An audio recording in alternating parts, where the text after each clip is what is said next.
In northern Australia, buried beneath ochre-coloured sands, archaeologists uncovered evidence that shouldn't exist. Stone tools 65,000 years old, shattering the timeline of human migration. The textbook said arrival was impossible, yet the data tells another story, forcing a rewrite of our entire origin map. How did humanity cross an ocean no one thought conquerable, and what secrets still lie hidden beneath the ancient cliffs of Madjedbebe?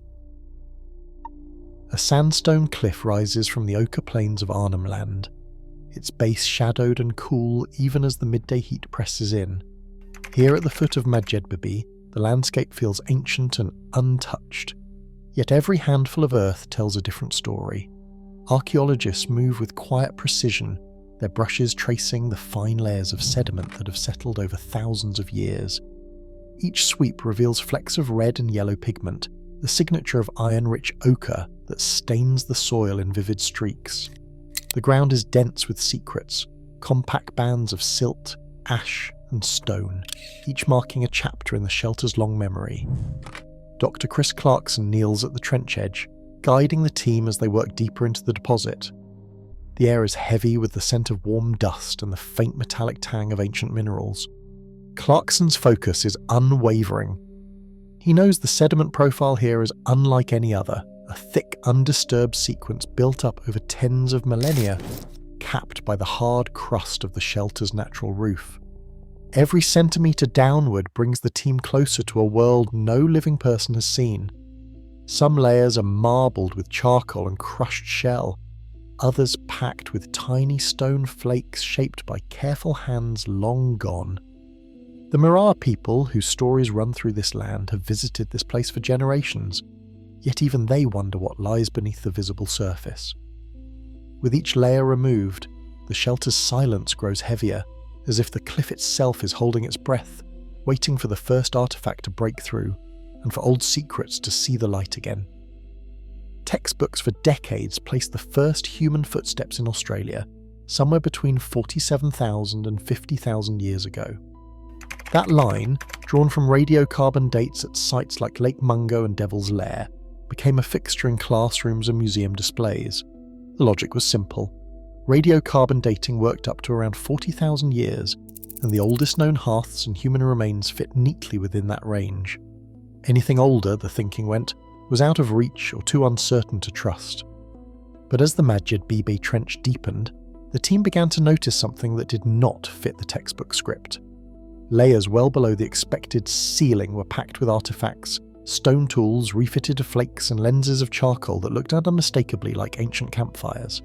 Some of these hearths were so deep that they should have predated the known arrival of humans on the continent. The stratigraphy was clear. These were not isolated finds, but dense, organised bands of human activity, sealed beneath untouched layers of silt and sand. Field notes filled with sketches of artifact positions and depths. Pieces of stone broken apart by ancient hands were found refitted together in the same layer, showing little sign of disturbance. The evidence on the ground demanded an answer that radiocarbon alone could not provide. The team realised that to resolve the contradiction between the physical record and the accepted timeline, they would have to turn to the laboratory, seeking a method that could reach beyond the radiocarbon barrier and date the very grains of sand encasing these tools. Opaque tubes of ancient sand, lifted from the deepest layers at Madjedbebe, travelled halfway across the continent to the University of Wollongong. In a darkened laboratory, Professor Zenobia Jacobs and her team prepared to answer a question radiocarbon could not touch. Just how long had these grains lain buried, undisturbed by sun or wind? The answer lay in the faint blue glow released when each grain was exposed to light, a signal of time locked inside the quartz since the moment it was last on the surface. They were seeking answers. Using single-grain optically stimulated luminescence called OSL, Jacobs and her team examined hundreds of individual sand grains from the artifact-rich bands at the base of the trench. Each grain was measured, its light emission recorded, and its burial age calculated. The results converged with uncanny precision, pointing to 65,200 years ago, give or take 1900 years. The numbers held not just for one sample, but across 17 stratigraphic units, each one confirming the next. Bayesian modelling and inter-laboratory comparisons left little room for doubt. The OSL ages were consistent and compelling. Skeptics raised the spectre of disturbance, citing termite tunnels, water seepage, and the slow churn of time. Yet the artifact refits, the tight clustering of grain ages, and the absence of vertical scatter all pointed to one conclusion: the layers were intact. Peer review brought its own scrutiny, but the statistical rebuttals held firm. These OSL ages were not outliers. They established a new baseline. The accepted ceiling of human arrival in Australia was shattered. The evidence now demanded a radical rethink, not just of the continent's past, but of the entire story of human migration. No continent sits more isolated than Australia.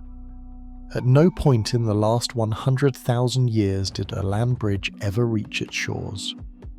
Between Asia and the ancient continent of Sahul, a deep trench called the Wallace Line cuts through the sea, separating two worlds of plants and animals. Even at the coldest peak of the Ice Age, when sea levels dropped by more than 100 meters, the ocean did not yield. The shortest crossing from the islands of Timor or Rote to the edge of Sahul still stretched at least 50 kilometers, sometimes as much as 90, across open water with no land in sight. Visibility models show that on a clear day, distant islands might appear as faint smudges on the horizon, but the final leg demanded a leap of faith into blue emptiness. Currents in the Timor Sea shift with the seasons, and monsoon winds could either aid or doom a journey. The sheer scale of this barrier rules out accidental drift. To reach Australia, people had to plan, build vessels, and set out across a sea that had repelled every animal but birds. The route itself is a silent witness. Only deliberate voyagers could have made it to Sahul's ancient shore. Stone tools in the lowest layers at Madjedbebe are unlike anything found elsewhere from this early era. The ground edge axes uncovered here are the oldest known on Earth, shaped with such precision that their beveled edges still catch the light after 65,000 years. These axes were not simple handheld choppers. They were hafted to wooden handles, a leap in technology that allowed for felling trees, crafting shelters, and possibly building watercraft sturdy enough for open sea crossings. Scattered alongside the axes, grinding stones bear the wear of repeated use.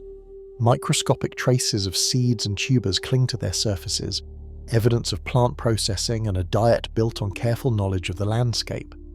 Other stones are stained deep red and yellow, ground to powder for pigment.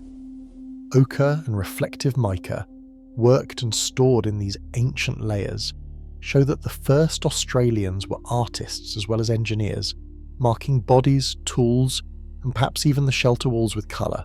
Dr. Chris Clarkson describes these finds as proof of a people planning far ahead, adapting and thriving in a new world from their very first days. On Mirror Land, the continuity of life at Madjedbebe is measured not only in artefacts, but in the living presence of its custodians. Today, Mirror elders walk the same shelter floor their ancestors walked, tending country and teaching younger generations the stories embedded in stone and earth. Archaeologists and geneticists now recognise that the people who first crossed the ocean barrier to Sahul are not lost to history. Genomic studies confirm that modern Aboriginal Australians descend directly from those first arrivals, carrying a legacy that stretches unbroken across more than 2,000 generations. This represents the longest continuous cultural connection to a single landmass anywhere on Earth. For the Mirror, this is not just a matter of science but of responsibility, protecting the shelter, its stories, and the evidence of ancient ingenuity. As research moves beyond the shelter walls, new questions rise from the depths. What evidence lies submerged on the drowned coastlines where the earliest landings once took place? The search now turns to the sea, where the next chapter of this extraordinary journey waits to be found. Today, genetic evidence confirms that Aboriginal Australians remain directly connected to the world's oldest continuous culture. As new discoveries rewrite global migration maps, the real story is ongoing. Humanity's greatest journeys are rarely behind us. They are unfolding now, wherever curiosity pushes us beyond the known. What do you think?